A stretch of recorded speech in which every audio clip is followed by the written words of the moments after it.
अगर किसी डिस्ट्रिक्ट को आपको अडॉप्ट करने के लिए दिया जाए, you will go for which district and why? Bharat के अंदर अगर कुछ जिलों के नाम बदलने हों तो किन जिलों का नाम बदलना चाहेंगे आप? मुझे ये बताइए कि ब्यूरोक्रेसी में मैनेजर्स की ज़रूरत ज़्यादा है या लीडर्स की? क्या विधानसभा को यह अधिकार है कि वो किसी को जेल की सज़ा देते?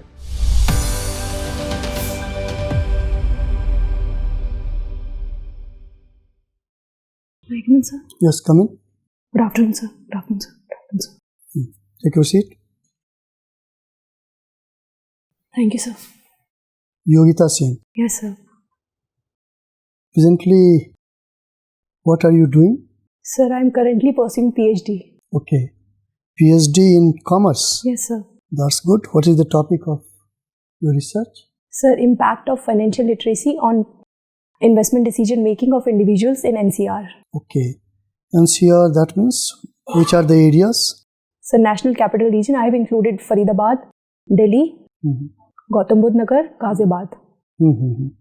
So, you are at which stage of research? Sir, I have recently submitted my thesis. You have already submitted? Yes, sir. So, can you highlight 5 important findings of your research? Sir, first of all, I found that a level of financial literacy was comparatively low with regards to developed nations of the world. And secondly, there is a low level of financial literacy that turns into low level of stock market participation. Thirdly, people are not well aware about the financial capability, financial resilience, so that lacks in overall financial well-being. Overall, I also found that there are multiple behavior biases that hampers their financial decision-making process and leads the decision-making towards the irrational decision-making rather than the rational decision-making. So these are... So Yogita, naturally you have done a wonderful work and also you have highlighted some of the important findings of your research. Now regarding that one point, behavioral pattern, how to change that? First of all, I think that in the curriculum of the students, there need to have a subject related with financial literacy. Because if we impart financial education just from the beginning, then the students will help in ultimately improve their financial well-being when they'll be adults. Also, they have the financial knowledge, so in which sphere they can invest. Having the knowledge about the investment avenues, what is the rate of return, what is the risk-taking capacity, what is their personality types. If at all they'll have the information regarding to that, then second of all, sir, government is also taking various initiatives as far as RBI, SEBI and Insurance Regulatory Development Authority of India. They are organizing the financial literacy campaigns and in their respective domains so as to inculcate the financial literacy and improve. Also, there is agenda of the government that to impart financial literacy and to overall make them in the financial domain or have the financial inclusion. So this is the basic thrust of the government. So अच्छा, मुझे योगिता एक चीज़ बताओ, आपने subject रखा है management, okay? Management के बारे में अगर हम देखते हैं तो it is a universal subject, it is dynamic also, based on group activity with some very important goals. It is also goal oriented. तो आपने PhD भी किया है, मैनेजमेंट सब्जेक्ट लिया हुआ है, तो एडमिनिस्ट्रेशन में इन सब चीज़ों को जो मैंने अभी आपको बताया, मैनेजमेंट के 4-5 चीज़ें मैंने आपको बताई, all these are relevant for administration or not? बहुत रेलिवेंट है सर। पहली चीज़ तो हम जो मैनेजमेंट में सीखते हैं वो ये सीखते हैं कि हमारी कम्युनिकेशन स्किल्स अच्छी होनी चाहिए। हमें ग्रुप डायनामिक्स बहुत अच्छे से सिखाया जाता है ताकि हम ये देखें कि सारे ग्रुप्स को एक तरह से ग्रुप कोहेसिवनेस को लेकर हम किस तरीके से आगे बढ़ाया जा सकता है। और सर मोटिवेशनल, हम सारा मोटिवेशन का पूरा देखते हैं किस तरीके से आगे, अगर हम एक ग्रुप में काम कर रहे हैं या हम उसमें लीडर हैं तो हम किस तरीके से लोगों को मोटिवेट करके आगे बढ़ाया जा सकता है। अगर उनमें किसी तरीके की कोई शिकायत है तो किस तरीके से परफॉर्मेंस अप्राइजल टेक्निक्स का यूज़ करके हम उन्हें आगे बढ़ने के लिए प्रेरणा दे सकते हैं। और उनकी कमियों को देखकर ट्रेनिंग का सर बहुत एक वो है कि मतलब ट्रेनिंग को किस तरीके से इम्पार्ट किया जा सकता है। तो सर अच्छा Yogita, there are 75 districts in Uttar Pradesh and you belong to Aligarh. Suppose अगर आपको जितना आप वेल इक्विप्ड हैं, जितना इन्फॉर्मेशन आपके पास है, आपने रिसर्च भी किया हुआ है, अगर किसी डिस्ट्रिक्ट को आपको अडॉप्ट करने के लिए दिया जाए, you will go for which district and why? Sir पहले तो मैं अपना डिस्ट्रिक्ट अगर मुझे मिले तो, अगर अलीगढ़ मिले तो। अलीगढ़ में तो कुछ करने के लिए ज़्यादा है नहीं, you go for sum under developed district. तो सर सोनभद्र। सोनभद्र आप जी। क्या है सोनभद्र में, क्या कर पाओगे आप? सर वहाँ का जिस तरीके से शेड्यूल्ड ट्राइब्स का है, तो उनको किस तरीके से मेन स्ट्रीम में लाया जाए। और सर मेरा जो टॉपिक है वो भी फाइनेंशियल लिटरेसी और फाइनेंशियल इंक्लूजन की तरफ जाता है। तो किस तरीके से उन्हें एक फाइनेंशियल डोमेन में लाना ताकि वो एक मेन स्ट्रीम में आए और किस तरीके से आगे बढ़े। प्लस सर हेल्थ सेक्टर पे और एजुकेशन सेक्टर पे वहाँ के लोगों के साथ किस तरीके से काम किया जा सकता है ताकि वो भी इतने वेल इक्विप्ड हो जो और डिस्ट्रिक्ट हैं प्रदेश के। सोनभद्र के 5 ट्राइब्स के नाम बता दो। सर सोनभद्र के सर सहरिया, चेरो, ठीक है सर अगरिया भी थोड़ा, चलिए ठीक है मान लेते हैं, अभी मुझे यही याद आ रहा है। चलो ठीक है योगिता। योगिता, आपका मैनेजमेंट सब्जेक्ट है। जी सर। मुझे ये बताइए कि ब्यूरोक्रेसी में मैनेजर्स की ज़रूरत ज़्यादा है या लीडर्स की?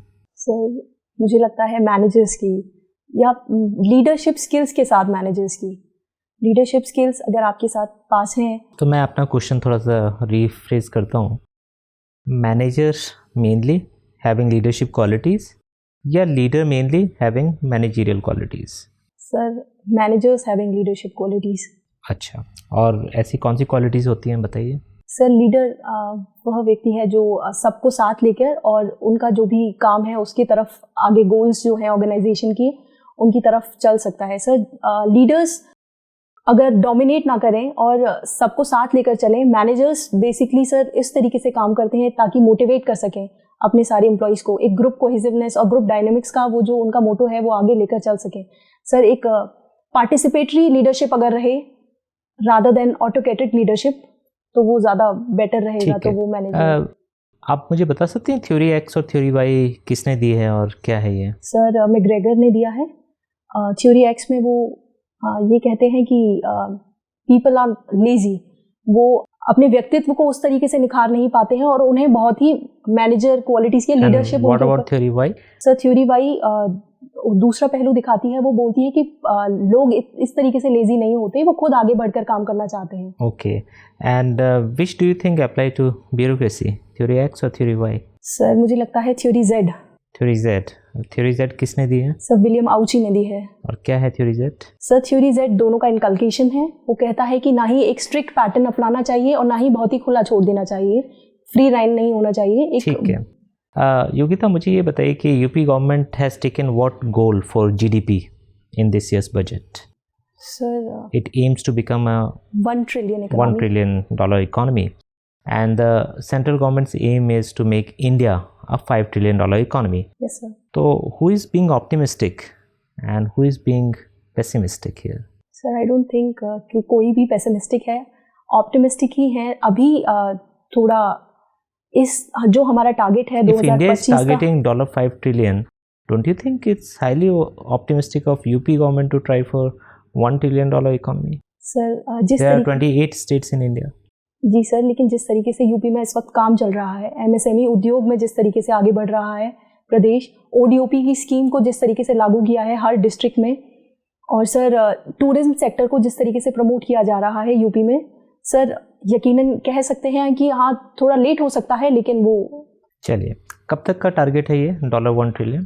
सर ये मुझे एग्जैक्टली नहीं है। चलिए, मुझे ये बताइए कि डिमोनेटाइजेशन पे अभी सुप्रीम कोर्ट का एक फैसला आया। सुप्रीम कोर्ट ने कहा कि ये लीगली सही तरीके से गवर्नमेंट ने किया। जी sir. But we all know that even RBI has said that almost all the money, the cash money was वो घूम फिर के बैंकिंग चैनल्स में वापस आ गया। जी sir. So it seems like a futile exercise. What is your view? Sir जितना हार्डशिप लोगों को हुआ उस तरीके से तो पैसा घूम के वापस आ गया। सर जिस तरीके से वो काउंटरफीट करेंसी को रोकने का एक तरीका था, तो उसमें मुझे लगता है सरकार काफ़ी सक्षम रही है। जिस तरीके से हम देख सकते हैं कि काउंटरफीट करेंसी जो विदेशी रास्तों से इंडिया में आती थी उस पर काफ़ी लगाम लगी है। और दूसरा सर जो मुझे लगता है कि काफ़ी इंडिया को और प्रदेश को सारी इकोनॉमी को जो फ़ायदा हुआ है वो है डिजिटल बैंकिंग में, डिजिटल करेंसी में। तो सर डिजिटल करेंसी का why bankers don't like haircuts? What is haircut in banking sector? Sir, You are not no, aware. sir, Okay. no, I'm not sure. You like listening to music. Yes, sir.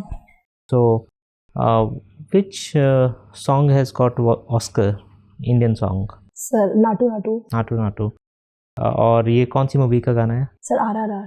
कौन है composer इसके? Sir श्री बनी sir, I am not exactly. अच्छा, इसके अलावा एक और इंडियन कनेक्शन वाले मूवी या डॉक्यूमेंट्री को भी ऑस्कर मिला है। Can you tell me the name? Sir नहीं पता मुझे, बस इसका ही पता है। ठीक है, last question to you and that is about UP being a very big state to govern. So there are various suggestions that it should be bifurcated, trifurcated. What is your view on this? Sir मुझे लगता है बड़ा state तो है, लेकिन जिस तरीके से काम चल रहा है और सारे अभी जैसे इन्वेस्टर समिट भी हुई है, उसने हर एक जो वेस्टर्न डिस्ट्रिक्ट हैं या ईस्टर्न डिस्ट्रिक्ट्स हैं सबको साथ लेकर, और सब बजट में भी जितने प्रोविजंस आए हैं वो इस तरीके से आए हैं। इस बार जो ग्लोबल इन्वेस्टर समिट हुआ उसमें जो टोटल इन्वेस्टमेंट आया उसका 50% सिर्फ 5 डिस्ट्रिक्ट्स में आया है, सब वेस्टर्न डिस्ट्रिक्ट्स में। ठीक है, अब आप बताइए सर। लेकिन सर जिस तरीके से गवर्नमेंट की जितनी भी स्कीम्स चल रही हैं, जिस तरीके से जो ईस्टर्न स्टेट्स डिस्ट्रिक्ट्स हैं उनको साथ लेकर गवर्नमेंट के सारे प्रोविजंस चल रहे हैं, हेल्थ सेक्टर पे जितना काम हो रहा है, एजुकेशन सेक्टर पे जितना काम हो रहा है, वो बाइफर्केशन नहीं दिखता है पहले जैसा था। अब जो ईस्टर्न और स्टेटस को मेंटेन करना चाहिए। सर मुझे लगता है कि अभी वही स्टेटस जो मेंटेन कर रहे हैं वो इट्स फाइन। बातचीत के क्रम में आपने बताया कि आप अलीगढ़ निवास करते हैं। जी सर। अच्छा, अलीगढ़ के नाम को लेकर किसका नाम बदला जाना चाहिए, कुछ मांग उठ रही है, आपका क्या मानना है? सर अलीगढ़ की मांग उठ रही है कि उसे हरिगढ़ में तब्दील कर देना चाहिए, लेकिन सर जितना एंशियंट हिस्ट्री में पढ़ा गया है वो रामगढ़ मेंशन्ड है। जब सूरजमल के टाइम पे जयसिंह ने जब यहाँ पे बैटल ऑफ घसेरा हुआ था उसमें यहाँ का नाम रामगढ़ लिखा हुआ था। तो सर जितना मैंने एंशियंट हिस्ट्री में पढ़ा है और है वो रामगढ़ तो मेंशन है, हरिगढ़ कहीं मेंशन नहीं है। हाँ, हो सकता है लोगों की वहाँ पे उस तरीके की संवेदनाएं हैं। तो प्रश्न आपसे यह है कि मान लिया हरिगढ़ है या रामगढ़ है, जो ही मांग चल रही है, नाम बदला जाने को लेकर आपका स्टैंड क्या है? क्या नाम बदल दिया जाना चाहिए? सर अगर मेरी राय हो तो नाम बदलने से इतना कुछ ज़्यादा फर्क। तो क्या कारण है कि उत्तर प्रदेश सरकार कई डिस्ट्रिक्ट के नाम बदल रही है? सर वहाँ की लोगों की ये राय है कि वहाँ का नाम बदल देना चाहिए, वहाँ के लोग चाहते हैं। कुछ अंतर नहीं पड़ता है आपको? जैसे मान लिया इलाहाबाद का नाम बदल के प्रयागराज किया गया। सर प्रयागराज बहुत ही चर्चित नाम है, प्लस सर वहाँ पे बहुत पहले से भी बहुत उसकी अच्छी मान्यता है पहले से, तो संगम है वहाँ पे। और प्रयागराज हमारे शास्त्रों में भी मेंशन्ड है, तो वहाँ पे प्रयागराज बदला गया वहाँ का नाम ताकि लोगों को याद रहे कि हिस्ट्री में हम किस तरीके से अपने डिस्ट्रिक्ट को पुकारते थे या जानते थे। लेकिन जिस हिसाब से अलीगढ़ का नाम है सर, मैंने एंशियंट हिस्ट्री में अलीगढ़ का नाम रामगढ़ पढ़ा है। मुद्दा यह है कि मान लीजिए प्रयागराज का नाम एंशियंट पीरियड में था, लोग उसको जाने, सिर्फ इसलिए नाम बदल दिया जाना चाहिए या इसके पीछे और भी वजहें होती हैं? सर ताकि लोग ये माने कि हमारी जो सांस्कृतिक धरोहर है उसको उस तरीके से और हम आगे बढ़ाएं। चलिए, अच्छा ये बताइए कि अगर आपको अवसर दिया जाए, अलीगढ़ को छोड़ दीजिए, भारत के अंदर अगर कुछ जिलों के नाम बदलने हो तो किन जिलों का नाम बदलना चाहेंगे आप? सर अहमदाबाद का नाम बदलने की प्रक्रिया चल रही है, लेकिन मेरा उसमें नहीं, मैं तो आपसे पूछ रहा हूँ, आपको अवसर मिल जाए तो आप किन जिलों का नाम बदलना चाहेंगे? सर मैं तो नहीं चाहूँगी कि मैं किसी जिले का नाम बदलूँ। अच्छा, आप नहीं चाहेंगे, कोई बात नहीं, ठीक है, अच्छी चीज़ है। ये बताइए कि जेंडर बायस लॉ, इनके बारे में जानती हैं आप? जी सर। किन लॉज को इस तरह से जो है नाम दिया जाता है, जेंडर बायस लॉज? सर जो महिला और पुरुष को एक समान अवसर नहीं देते हैं या फिर एक वर्ग को ज़्यादा वरीयता देते हैं। तो ऐसे कोई लॉ हैं क्या जो महिला और पुरुष को एक समान अवसर नहीं दे रहे हैं? सर अभी सर जिस तरीके से हम पॉलिटिकल रिप्रेजेंटेशन में देखते हैं कि अच्छा, कुछ ऐसे लॉज बता दीजिए जो जेंडर बायस लॉ की श्रेणी में आएंगे, कानून बताइए। सर मुझे अभी याद नहीं आ रहा है। अच्छा, कोई याद नहीं आ रहा, कोई बात नहीं। हाल फिलहाल में एक अंतर्राष्ट्रीय स्तर पर टर्म चल रहा था विंडसर फ्रेमवर्क, इसके बारे में जानती हैं आप? सर नहीं। न्यूज़पेपर पढ़ती हैं? जी सर पढ़ती हूँ। अच्छा चलिए, कोई नहीं, आपने न्यूज़पेपर में चर्चा में था, ठीक है, कोई बात नहीं। आप ये बताइए, न्यूज़पेपर पढ़ती हैं तो आपने पढ़ा होगा कि उत्तर प्रदेश की विधानसभा ने कुछ पुलिस अधिकारियों को, पुलिस कर्मचारियों को 1 दिन की सजा दी। पढ़ा था इसके बारे में आपने? नहीं सर। चलिए मैं बता रहा हूँ आपको, सजा दी गई थी, 1 दिन की जेल की सजा दी गई थी। क्या विधानसभा को यह अधिकार है कि वो किसी को जेल की सजा देते? सर अगर कॉन्स्टिट्यूशनली देखा जाए तो विधानसभा को तो अधिकार नहीं है कि वो जेल की सजा इस तरीके से। तो इसका मतलब विधानसभा ने अपने क्षेत्राधिकार से बाहर जाकर कार्य किया और असंवैधानिक है ये? सर असंवैधानिक तो नहीं, पर जुडिशियल आउटरीच हो सकता है कि मतलब। जुडिशियल आउटरीच क्या होता है? सर वो उसमें जुडिशरी में, लेकिन ये अगर हम विधानसभा के परिप्रेक्ष्य में बात करेंगे तो सर वो इस तरीके से। तो विधानसभा मतलब आपको लगता है कि उसमें सर लेजिस्लेटिव उसके पास पावर्स हैं और वो इस तरीके से कर सकती है कि वो एक लेजिस्लेटिव ऑर्गन की तरह अगर काम किया है उसने और इस तरीके से एक निर्णय पर आई है तो फिर। मतलब आप कंफर्म है इस बारे में कि क्या प्रोविजन है, या आप सिर्फ अनुमान पे बात कर रहे हैं? सर मैं सिर्फ अनुमान पे बात कर रही हूँ, मुझे एग्जैक्टली नहीं पता है। चलिए अच्छा। Yogita, what is your opinion about reservation of women in the political field?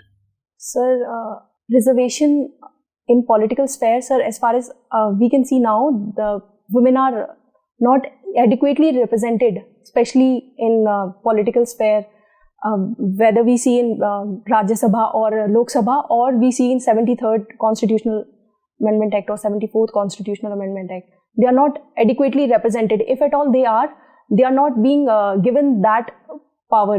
We can see it in the concept of Panchpatis. If at all they are being elected also, still they are not given that domain or sphere of power that they. What is the fate of 33% reservation for women? Sir, it is just in. It has not yet passed in the parliament. Why? And it's Why? People, the parliament doesn't take action. It was. Why political leaders from different parties, they don't support it in an unanimous manner? Why? Sir, I believe they don't see that it is the utmost priority that needs to be taken up when other priorities are outlined. They don't feel that this is they need to take care of. It is just opposed by the male leaders or also the female leaders? Sir, I believe unanimous consent of both parties is required. Female leaders as well as male leaders, because if they'll be in the forefront and actively argue for that, and if they'll be wanting, and I think that there needs to be a discussion in the parliament that it needs to be highlighted again that, and the unanimous consent or the consensus of both parties is required. Whether the last question from my side, Yogita. UP government has introduced a number of reforms for women empowerment. Yes, sir. Can you recollect some of the important policies and programs? Sir, Uttar Pradesh Mahila Saksham Yojana, Sir Mission Shakti, Nirbhaya Ek Pahal, Uttar Pradesh Sakhi Yojana, under which the self-help group members works as a correspondent, banking correspondents. Sir, under Beti Padhao Beti Bachao Yojana also. Sir, Uttar Pradesh Widow Pension Scheme. Sir, UP Bhagya Lakshmi Yojana.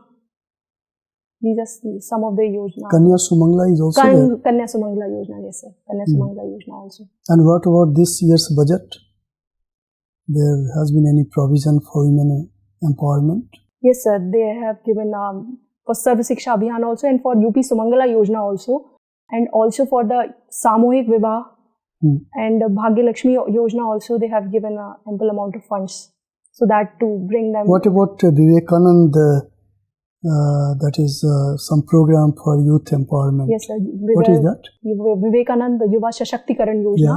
So that they can be skilled in the sphere, so that they could start their own work or make them. Do you remember the outlay for this program? Outlay, I don't remember, but I have read that. Okay, and UP government has also selected 8 units for removal of corruption. Do you have any idea about that? It has been mentioned, it is part of budget. Okay, sir, I'll read about it. I have not. Okay, Yogita, the interview is over. You can go now. Thank you so much, sir. Thank you, sir.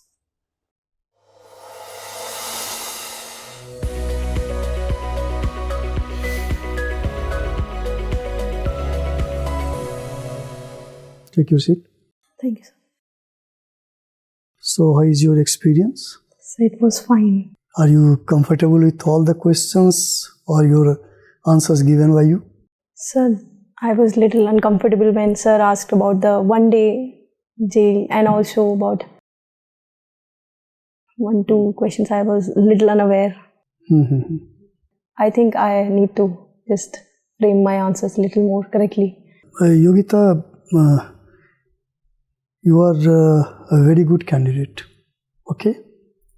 You are a very good candidate. There is no doubt about that. But once you are doing or almost you have submitted PhD, then expectations are high. Yes, sir. And also, naturally, the level of your answers, that should be quite logical and convincing. And you have tried your best to do justice to that. Now, it is commerce, then management. That means depth is expected from you. So first important thing, that try to be brief in your answer. To the point, logical. Don't beat about the bush. That's very important. Second important thing, that always try to listen to the question very carefully and only then react to that question. Okay, that's a very important thing. Now, one important, I was just observing you, like almost you created a trouble for yourself when that was regarding the renaming. Yes, Renaming of the places. It is Harigarh and you came out with Ramgarh. Sir उसका मुझे थोड़ा तो confusion है इसमें तो ये लगता है ना, अगर रामगढ़ होता तो आप ठीक है, आपके लिए ठीक था, क्योंकि जी, सर। प्रयागराज था तो ठीक है, जी सर, ठीक है ना. Then you will have to take one position. या तो देखो नाम चेंज हो रहे हैं, गवर्नमेंट चेंज कर रही है, तो वहाँ अपना ओपिनियन देने से फायदा नहीं, जो मैं इसको अपोज करती हूँ. अच्छा सर, ठीक. ठीक है ना. आप ये कह सकते हो, जो अगर सरकार चेंज कर रही है, तो जैसे आपने खुद कहा, जब आपसे पूछा गया जो भाई क्यों चेंज किया जा रहा है, तो पीपल्स विशेस आपने ये भी कहा. जी सर. भाई पीपल का विशेज है, आपने खुद कल्चर बोला. जी सर. उस जगह का हिस्टोरिसिटी भी हो सकता है. जी जी सर. तो ये सारी चीजें एक के बारे में आप जानते हो, और you are not a historian. जो आप रामगढ़ और हरिगढ़ कह रहे हो, इतनी सारी बातें, वहाँ पर क्लियर कट एक पॉलिसी, क्योंकि आप एडमिनिस्ट्रेशन ज्वाइन करने जा रहे हो, तो फिर आपको एक पॉलिसी को लेकर के परस्यू करना पड़ेगा. जो ठीक है, नेम चेंजिंग है, नो प्रॉब्लम, ठीक है, and it should be based on the following factors are, that is why it is being changed. उसके पीछे एक तो ये आप थोड़ा ध्यान रखना, नाम बदलने के बारे में. ठीक है सर. दूसरी बात, जैसे देखो वीमेन रिलेटेड बहुत सारे क्वेश्चंस आपसे पूछे जा सकते हैं, एंड आई एम हैप्पी जो आपने बहुत सारे जो यूपी गवर्नमेंट ने पॉलिसीज स्टार्ट किए हैं या चले आ रहे हैं वीमेन एम्पावरमेंट के लिए, आपने सारी बातें की, तो वो काफ़ी इम्प्रेसिव था. That was not bad. लेकिन जेंडर बायस लॉ, इस तरह के जेंडर से रिलेटेड जितनी भी चीज़ें हैं, be careful and be quite informative about that. क्योंकि आपका एजुकेशन लेवल बहुत हाई है, आपने मैनेजमेंट पेपर भी ऑप्ट कर लिया, उधर पीएचडी भी कर रहे हो, तो इसलिए आपसे एक्सपेक्ट किया जाता है. इसके बाद जैसे ठीक है, आज का डेवलपमेंट है ऑस्कर के बारे में, तो आपने नाटू बोला, ठीक है, लेकिन Naatu it is not a new song, बहुत पहले से चला आ रहा है, और आपका हॉबी है लिसनिंग म्यूजिक, तो वहाँ तो ये मिनिमम जानना चाहिए. बल्कि मैंने आपको छोड़ दिया, मैं तो नाटू नाटू का आपसे 5-7 सेंटेंस में आपसे सुनना चाह रहा था, मैं लिरिक्स आपसे पूछने जा रहा था. जो अगर आप म्यूजिक सुनते हो तो किसी ना किसी का लिरिक्स जो है ना 5-7 सेंटेंस होना चाहिए. ठीक है सर. तो वो एक अच्छे से जान लो. आपने एक एलिफेंट विस्पर्स करके जो डॉक्यूमेंट्री को अवार्ड मिला उसका, तो वो सब चीज़ें मतलब जानना चाहिए, क्योंकि भाई ये जो चीज़ें रेयर होती है ना, उनको तो जानना बहुत ज़रूरी होता है. वो भी था. तो थोड़ा पढ़ लीजिए आप। हम लोग के हिसाब से आप एक अच्छे कैंडिडेट हो, ठीक है। और फाइनेंशियल जैसे लिटरेसी है, आपने उस पर तो पीएचडी ही सबमिट कर दिया है। जी सर। तो आपसे क्वेश्चंस पूछे गए हैं, लेकिन और भी पूछे जा सकते हैं। आपने बहुत जगह बहुत अच्छे जवाब भी दिए हैं। We are satisfied with many of your answers. और एक चीज़ और भी है जो थोड़ा सा जब आप नर्वस होते हो उस समय आप क्या करते हो, मान लो आपने कुछ बोल दिया, then you tend to prove your answer through your head movement. Yes sir. आपका हेड मूवमेंट बड़ा ठीक रहता है, लेकिन जहाँ पे आप फॉल्टर करते हो ना, फिर यहाँ पर ज़्यादा मतलब आप ये असर्ट करना चाहते हो जो मैं बोल रही हूँ वो ठीक है, हाँ वो ठीक है, जी सर, वो नहीं करना है। थोड़ा सा उस चीज़ को कंट्रोल, मतलब आप और थोड़ा पीछे जाके बैठो, एकदम मतलब इस तरह से बैठो, ठीक है ना। इसे लीन मत करो, क्योंकि बीच में मैंने देखा एक आध जगह जहाँ आप प्रॉब्लम में रहे तो आप लीन ज़्यादा कर गए। ना you that shows your personality, जो हाँ इस तरह से प्रेशर में थोड़ा सा, तो वो चीज़ नहीं करना। आप कंफर्टेबली बैठे रहो, कहीं कोई दिक्कत नहीं है आपके साथ, ठीक है। तो ये सारा कुछ आपने जो भी बताया है ठीक है। अपने डैप को अच्छे से पढ़ लो, मैनेजमेंट है या इसके अलावा जो भी कॉमर्स का है, कॉमर्स भी काफ़ी इंपॉर्टेंट चीज़ है। एंटरप्रेन्योरशिप बहुत इंपॉर्टेंट है, वुमेन एंटरप्रेन्योरशिप आजकल काफ़ी चल भी रहा है, ठीक है। कुछ और आपको पूछना है सर? वही मतलब जो पॉलिटिकल आंसर्स, जैसे कि सर वो एक दिन की जेल वाला जो आंसर था, उसमें किस तरीके से मुझे बताना चाहिए? एक दिन की जेल वाला जो आंसर है वो कॉन्स्टिट्यूशनली ही दिया गया है, ठीक है ना। क्योंकि आपको पता है कि विशेषाधिकार हैं और उन विशेषाधिकारों का अगर हनन होता है तो ये राइट है विधानसभा का कि वो किसी को सज़ा दे सकते हो। यूपी में इसका पहले भी हो चुका है, ऐसे करीब 50-55 साल पहले भी सज़ा दी जा चुकी है, ठीक है। तो ये न्यूज़पेपर में था, आप उस न्यूज़पेपर में पूरी चीज़ें दी गई थी, आपको अवेयर होना चाहिए। आपने इसलिए मैंने पूछा आप न्यूज़पेपर पढ़ती हैं, आपने कहा पढ़ते हैं, और आप पढ़ती हैं उसके बाद आप न्यूज़ से अवेयर नहीं है, तो फिर वो थोड़ी समस्या वाली बात है। फिर कॉन्स्टिट्यूशनल आपने कहा ये अनकॉन्स्टिट्यूशनल है, तो ये तो अपने आप में ब्लंडर हो जाएगा ना कि आप अनकॉन्स्टिट्यूशनल बोल रहे हैं। आखिर कोई बॉडी दे रही है, आप ये कह दीजिए कि सर मुझे ठीक से पता नहीं है, मैं इसके बारे में माफ़ी चाहता हूँ, ज़्यादा बेहतर है, रादर देन मिसलीड करने के कि ये अनकॉन्स्टिट्यूशनल है ना। योगिता, इस तरह के क्वेश्चन में जो आंसर आपका होना चाहिए ना, क्योंकि it is the question of some representative body. जी सर। उसने ऐसा किया, और आम लोगों के दिमाग में ये धारणा रहती है जो ये सब चीज़ें लीगल चीज़ें हैं और नेचुरली पुलिस करेगी या कोर्ट करेगा, और विधानसभा विधान परिषद ये सब नहीं करेगी। यहाँ सबसे बड़ी बात है, if some step has been taken, तो आपको वहीं पे केयरफुल हो जाना चाहिए। जैसे ही आप उसको रिजेक्ट करते हो, नहीं वो नहीं कर सकती, तो इसका अर्थ है जो you are not aware of that. तो बेस्ट है, अगर आप नहीं पता है, जैसे इन्होंने कहा है सर ने, उसमें बेस्ट तरीका यही है जो सर मुझे जहाँ तक मेरा नॉलेज है ठीक से मुझे ये पता नहीं है, लेकिन अगर विधानसभा ने किया होगा तो ज़रूर इसके पीछे कुछ बेसिस होगा, कुछ आधार होगा, ठीक है ना। ये इस तरह से आपको चलना है, और ये हर जगह आपको बहुत जगह ऐसे मौके मिलेंगे जहाँ आपको बहुत ही केयरफुली निकलना है चीज़ों को, ठीक है। जाइए, all the best. Thank you so much. Thank you sir. Thank you sir.